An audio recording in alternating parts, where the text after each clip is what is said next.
الله الرحمن الرحیم.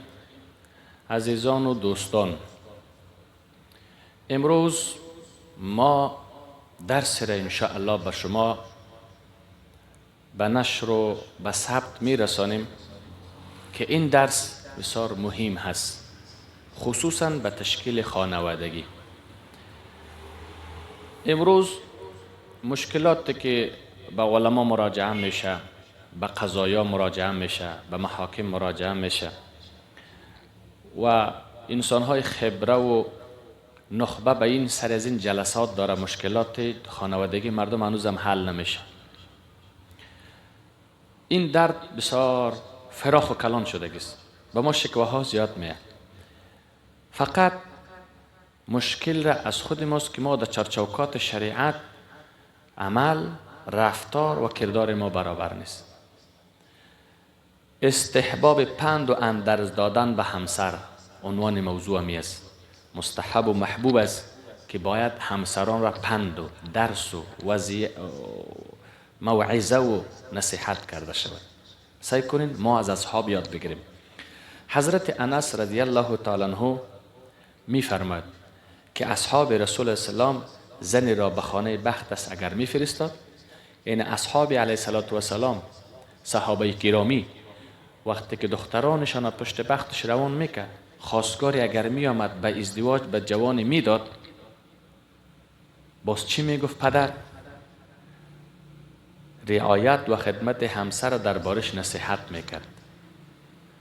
امروز ما تربیه های ما مشکل داره، واقعا در آنجا رفت حتی در 2 ماه طلاق ها صورت میگیره، در نامزادی ها فسخ نامزادی ها میآید.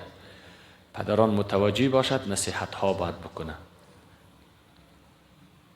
حضرت عبدالله ابن جعفر ابن ابی طالب دخترش را نصیحت میکرد و میگفت بچیم، وقتی که در خانه یک بیگانه میری، خانه یک کسی بختت همون جاست، میری چند کار کن، از رشک و حسادت پرهیز کن. یعنی سری کسی رشک نبر، کرک نکو، تمسخر نکو، حسادت نکو، چه با پدر شوهرت، چه با مادر شوهرت، چه با خواهر شوهرت، چه با برادرش، چه در امورات اقتصادیش حسادت نکو. چرا؟ دلیل میگه رشک و حسادت و سنگرگیری با شوهر کلید طلاق است. باز تو را طلاق میکنه. بچه میگوشید باشه. 1. 2. از سرزنش و نکوهش زیاد بپرهیزید. هر لحظه شوهر تهدید نکو، سرزنش نکو، به هر چیز با نگرفته امر نکو بچه. چرا؟ هر لحظه که شوهر نکوهش کنی، سرزنش کنی، آمریت سرش بچلانی، بغض و کینه باز در بینتان پیدا میشه. این نصیحت پدرانه بچیم دختر گوش کن. ایره کی میگه؟ حضرت عبدالله ابن جعفر ابن ابی طالب صاحب میگه. دیگه چی میگه؟ ای دختر من، میگه چشمهای خود را سرمه بزن. دخترم خانه شوهر که رفته، چشمانی که خدا زیبا گردانده برات داده، ایره سرمه بزن. چرا که بهترین زینت زن سرمه هست در پیش شوهر. بهترین وسیله زیبایی است سرمه، بهترین وسیله زیبایی است. و خوشبویی آب است. چی مانا؟ خوشبویی هم بزن، مثل که انسان داخل آب راحت میشه. بنابراین تورم مثل که آب انسان پاک و نظیف میگردانه، شفاف میکنه که مردم به سویت میلان میکنه. عطرهای خوشبویی پیش شوهرت بزن که اون میلان به تو میکنه. زن زیبا و خوشبو میشود. این وصیت را به دخترش میکنه. 1. هنگامی که حضرت علی از حضرت فاطمه زنها خواستگار کرد، حضرت علی رضی الله عنه به خواستگار فاطمه صاحب به خانه رسول علیه السلام رفت. ببین که پدر به داماد چی میگه. پدر حضرت فاطمه صاحب به دامادش حضرت علی چی میگه؟ پیامبر اسلام به حضرت علی میفرمود دختر من یعنی فاطمه بهترین دوست است. دختر من به تو بهترین دوست است، به این شرط که 1. یا من به تو بهترین دوست هستم ای علی صاحب، به این شرط که تو با اون دختر من چه کنی صحبت و رفتار نیک نمایی. امروز در بین خسران و داماد چقدر نزاکت هست. این نصیحت ها را متوجه باشه. اون دختری کسی را که تو در خانه آورده اونجا لوچ نبوده، برهنه نبوده، گرسنه نبوده، تو در خانه تو شوهر آمده اونجا هم خیلی ناز داشت خانه مادر و پدر، تو شوهر سرش ظلم نکن. حضرت علی صاحب رسول گرامی میگه تو بهترین دوستم هستی، این دوستی من با تو همیشه قایم است که با دختر من صحبت های خوب و نیکو رفتار بکنی. حضرت عثمان ابن عنبسطه ابن ابی سفیان روایت میکنه. چه میگه؟ دخترش را خواستگاری کرد بچه کاکایش، بچه کاکاش در کنارش شنون، در سر بچه کاکاش امو دامن کسی که خواستگاری دختری عموی عتبه را کرد. عموی عتبه یک دختر داشت، داماد آمد خواستگاری کردن.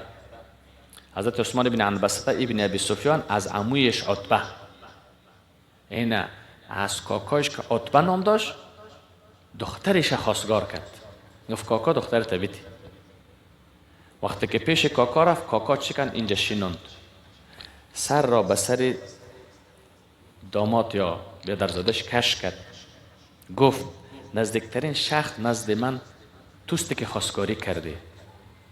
دختر کاکا را برادرزاده خواستگاری کرد. گفت نزدیکترین شخصی که در زندگی من توستی ایره خواستگاری کرده و من نمیتوانم رد کنم که دختر به تو نتون، ولیکن بچیم ایره برات میگم، من به تو قلبم را میتونم که فرزند من دختریم است.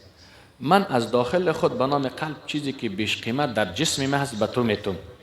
قلبم را آزرده نکنی، دخترم را آزرده نکنی، پس قلبم را از قلبم دور نسازی.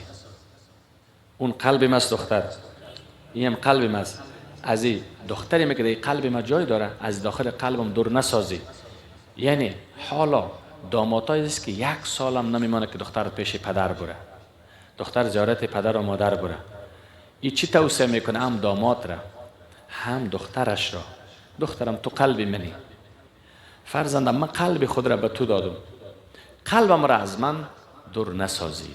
این رفت آمدها لااقل یک خانم دختر هفته 1 دفعه زیارت مادر بره، هفته 1 مرتبه زیارت پدر بره، ما 1 دفعه لااقل بره، اگر راه دور از 2 ماه 3 ماه 1 دفعه باید بره.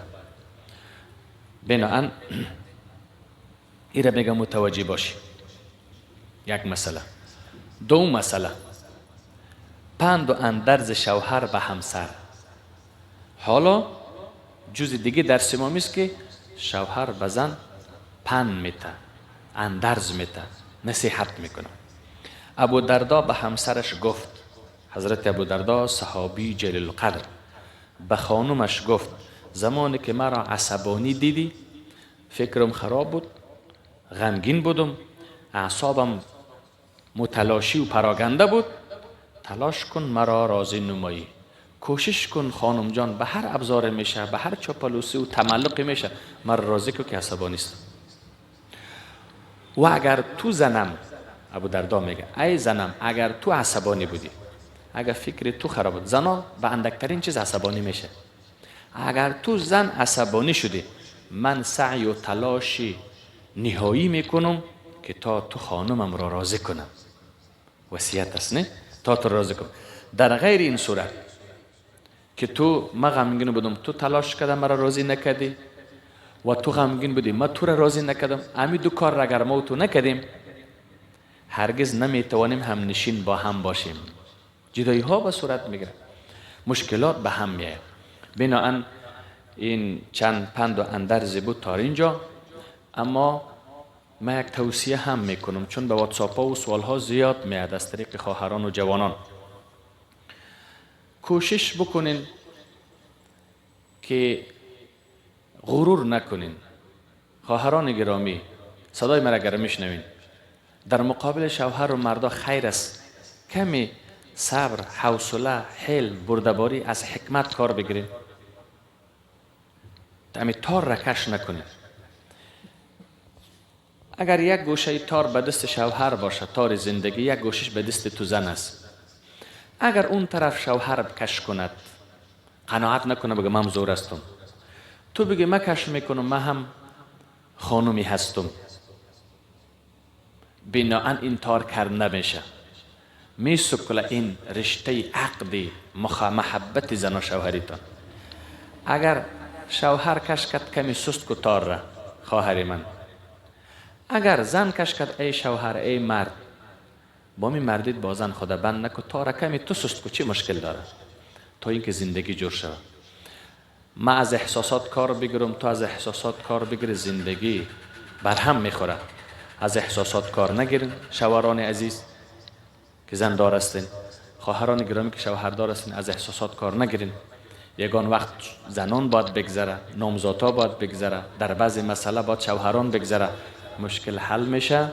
بناهن این پندهای بزرگان را باید ما در زندگی پیاده بکنیم تا این شود زندگی خوب و ابدی. و میدانی یگانه سنتی، یگانه طریقه‌ای که تا میزهای بهشت تا قیامت با هم هست، نمی سکله، کنده نمیشه، نکاح هست. تا جنت همیزن که تو اونجا که در دنیا نکاح کرد، اونجا برات علامته.